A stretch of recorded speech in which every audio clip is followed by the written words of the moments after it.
rejoignez sur Radio Mont Blanc, et on va faire un petit peu de sport avec Christophe Roux, organisateur du trail du Gypaète. Bienvenue Christophe sur Radio Mont Blanc. Bonjour.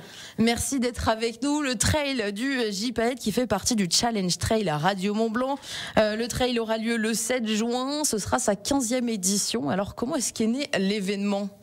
À la base, le trail du Gypaète est né, c'était pour mettre en valeur les beaux paysages que l'on a dans la vallée de l'Arve et mettre en valeur les communes balcons ainsi que les jolis points de vue qu'on traverse. 15e édition, qu'est-ce qui en fait justement le succès ?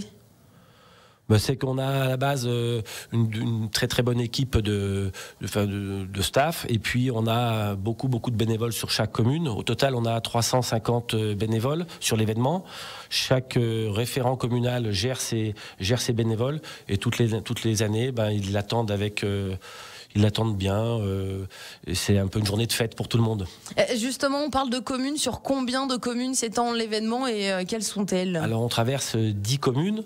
On partira cette année pour la 2e année consécutive de Sionzier, puis après on passe sur Cluses, Maglan, Nancy-sur-Cluse, Le Reposoir, Le Chinaillon, après ensuite Petit-Bornand, Mont-Saxonnet, Brison.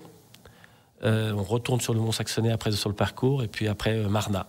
Ça reste un événement de grande ampleur. Comment est-ce qu'on fait pour s'y préparer ? Alors en tant que coureur, tout dépend le parcours que l'on a choisi. Et il est évident que sur la grande, on est à peu près à 80 km et 4800 de dénivelé positif. Donc il faut aussi être préparé quelques mois auparavant. Et puis sur la petite, sur la 14, on est sur des gens qui veulent découvrir ce qu'est la course en montagne, un peu de montée avec une grande descente. Mais il y en a pour tous les goûts, et surtout avec je le répète, des points de vue et des paysages magnifiques. Et une ambiance avec les bénévoles qui est toutes les années revient en boucle, c'est formidable.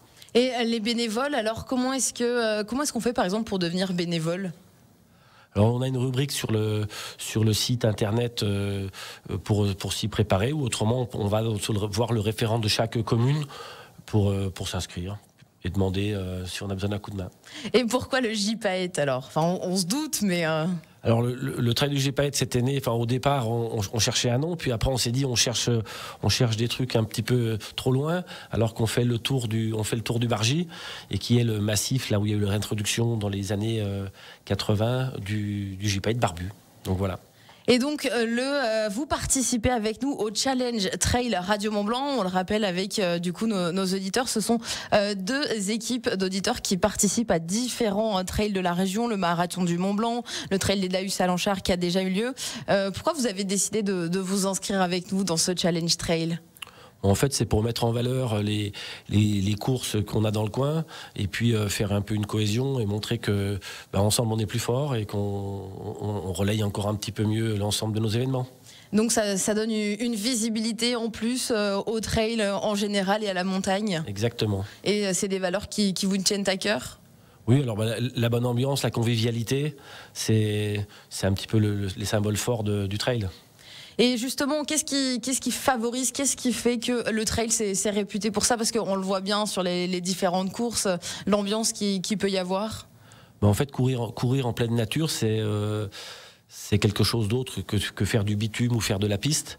Il y a un moment donné, on va forcément se retrouver tout seul, quelle que soit la course. Alors pas sur des petites distances, mais il y a un moment, on va forcément se retrouver seul dans la nature avec ses baskets, et puis la nature en face, et ça reste quand même très, très sympathique.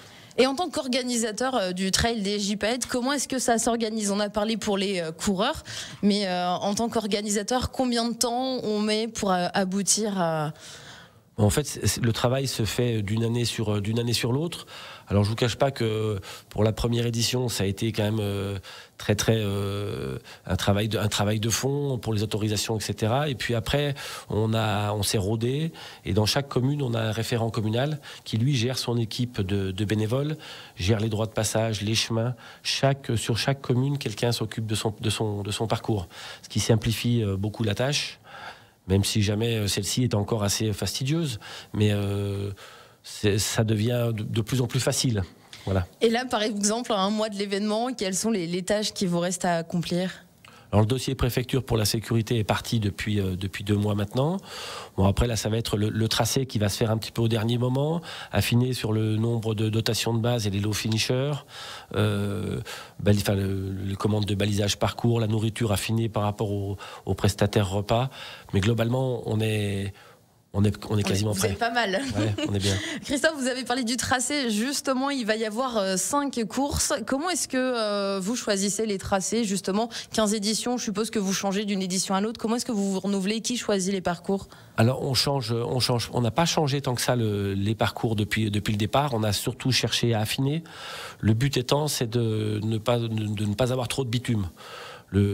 En trail, on essaie d'avoir un parcours le plus dans la nature possible. Et donc, on a affiné tout ça. Aujourd'hui, on doit avoir sur la grande course, sauf s'il y a des modifications liées à fermeture de route, on devrait avoir environ 2,5 km à 3 km de course de bitume, pour 80 km de course. Donc ça reste très faible. Ça reste très très faible en pourcentage, évidemment. Est-ce qu'on peut avoir un petit détail des différentes courses qu'il va y avoir cette année? On va avoir donc la course des Trois Lacs qui va partir de Sionzier, puis après emprunter le parcours que je vous avais cité, mais je vais vous le redire. Donc on part de Sionzier, puis après on traverse Cluses, nous allons jusqu'à Maglan. Maglan, après on prend le chemin pour monter jusque Nancy-sur-Cluse, Rome, le reposoir. Au reposoir, on aura donc 2 autres courses qui vont partir. Donc la course du Gipette, celle-ci fait donc 78 km et en D+, elle fait 3006. Et une deuxième, la nouvelle course que l'on a organisée cette année, qui va s'appeler le Marathon du Bargy, donc 45 km et 2500 mètres de D+. Puis après, donc quand ces 2 départs-là seront donnés à 2 heures différentes, on monte sur le col de la Colombière, on redescend sur le Chinaillon. Au Chinaillon, on aura le départ de la Circaète, donc le dernier départ en relais ou en binôme ou seul, Et puis après, on va monter sur l'Aiguille Verte, redescendre sur le lac de Lessy, on remonte sur le col de Sauzet, on redescend sur le plateau de Cenise, et puis après, on redescend sur le Mont Saxonnet. Pour les deux courses marathon et circuit, nous partons sur Mont Saxonnet. Puis pour les 2 autres, sur le Gipette et les Trois Lacs, on part sur Brison, la Pointe d'Andet. On redescend pour rejoindre le Mont Saxonnet. Puis après le lac Béni et on redescend sur Marna. Eh ben, il va falloir avoir les jambes. Il y a un beau programme. Le but, c'est que ce soit accessible à tous parce que il y a des courses de différents kilomètres. Il y a la piote de 14, de circuit de 31, 45 km. Le but, c'est que ce soit un événement accessible à tous. Le but, c'est c'est de faire découvrir ce qu'est le trail pour les petites courses, c'est-à-dire le 14 et même le 31, qui peut se faire en balade. On a des barrières horaires qui sont très très larges, c'est-à-dire qu'on laisse de manière systématique, il y a des fermeurs et on ne peut pas laisser les gens dans la nature seuls toute une nuit.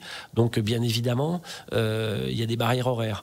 Mais sur ces 2 courses-là, on a des barrières horaires qui sont très très large, donc les gens peuvent s'inscrire sur la 30 en trottinant et en marchant même. Donc même si on est débutant, on peut faire notre premier trail à l'occasion du trail des Gipette. En faisant attention bien évidemment d'avoir la santé pour boucler 30 km le cas échéant. Évidemment, le trail des Gipette, ce sera le 7 juin. On va continuer d'en reparler dans quelques instants puisque vous pouvez encore vous inscrire. On vous dit tout dans quelques instants, restez avec nous. Nous parlons du trail des Gipette qui va avoir lieu le 7 juin à l'occasion du Challenge Trail Radio Mont-Blanc. Vous êtes avec nous, Christophe Roux. On le disait, on peut encore s'inscrire pour les courses du trail du Gipette. Comment est-ce qu'on fait? Combien est-ce qu'il reste de dossards? Comment ça se passe? Alors oui, on peut encore s'inscrire. On pourra s'inscrire jusque 4 jours avant l'événement. Les inscriptions se font systématiquement en ligne sur notre site traildugipette.com. Toutes les modalités d'inscription sont notées. Et il faut un certificat médical peut-être? Justement, j'allais y venir. Il n'y a plus besoin de certificat médical. Depuis quelques années, c'est plus obligatoire. Il faut faire ce qu'on appelle un PPS qui se fait en ligne via son mobile ou alors un ordinateur. Et combien est-ce qu'on attend de participants pour cette année? Cette année, alors à l'instant, là où je vous parle, nous sommes à un peu moins de 1200 personnes inscrites. On devrait faire un atterrissage, je pense, entre 1500 et 1800 personnes. Et d'où viennent les participants? On en avait parlé en off tous les deux. Il n'y a pas que des participants au Savoyard. Alors même si à la base, l'idée c'était de faire découvrir la course à pied en montagne aux gens de la vallée de l'Arve et un petit peu élargie. Et puis il s'avère que maintenant on a des gens qui viennent de toute la France et même les pays voisins. Voilà, on a Angleterre, Belgique, Suisse, Italie.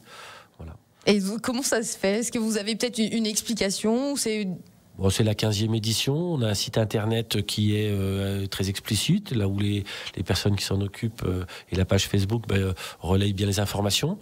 On a bonne presse également parce que de manière systématique, les coureurs nous disent que l'on a un joli paysage, deux, une équipe de bénévoles et là où il y a toujours, ça rigole toujours, c'est toujours bien, des dotations qui sont correctes et puis à l'arrivée, on a un repas de manière qui est fait par un traiteur, des douches, de quoi accueillir les gens en 4 étoiles, on va dire. Et d'ailleurs, qu'est-ce qu'on gagne quand on passe la ligne d'arrivée dans les premiers ? Alors nous n'avons pas de prize money comme ça peut se faire dans certains pays. Suisse et Italie le pratiquent beaucoup. Dans le trail, en règle générale, il n'y a pas d'argent.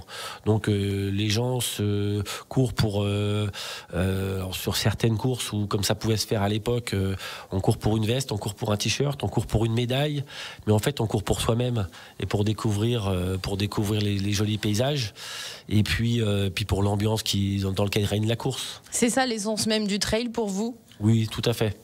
Et il y a une nouvelle course, on n'en a pas beaucoup parlé. Vous avez mis en place le marathon du Bargy, 45 km. Comment ça se fait que vous ayez eu envie de mettre une nouvelle course à la carte ? Alors en fait, sur l'ensemble du parcours est commun. On n'a pas des courses qui partent.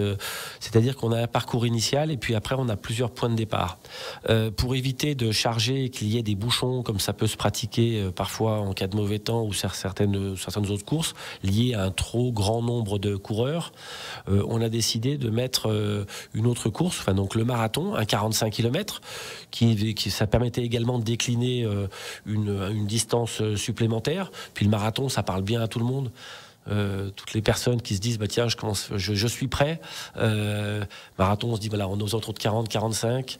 En course de montagne, on est environ de 2005, donc on franchit un certain cap. Et donc on a eu l'idée de lancer cette course. Est-ce que vous avez un dernier conseil, un petit conseil à donner par exemple aux auditeurs qui nous écoutent en ce moment, qui hésitent justement à s'inscrire? Qu'est-ce que vous pouvez leur dire pour les motiver ?